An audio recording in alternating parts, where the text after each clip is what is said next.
la cérémonie était tout aussi grandiose qu'historique.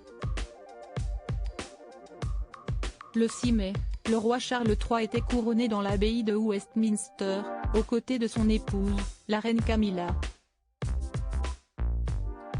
Autour d'eux, une ribambelle d'invités, près de 2500.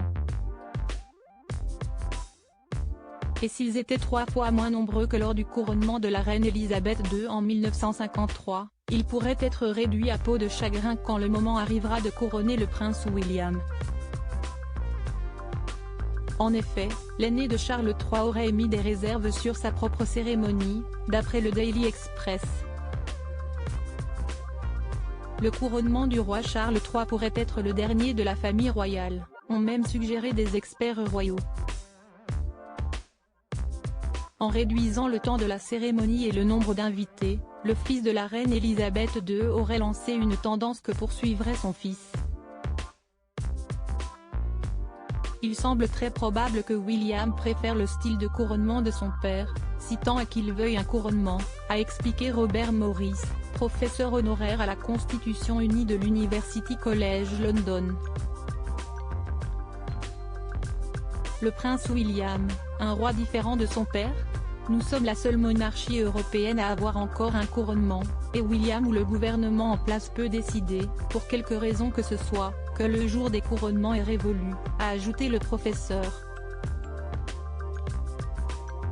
Il n'est pas le seul à penser cela puisque Craig Prescott, professeur de droit à l'université de Bangor et expert des questions constitutionnelles et politiques, a confié, toujours au journal, il se pourrait que ce soit le dernier couronnement de ce type, que le couronnement de William soit encore plus simple et allégé que celui-ci, qui est lui-même une version allégée de 1953. Il y a quelques semaines, le prince William a dîné avec ses collaborateurs dans un bar de Varsovie.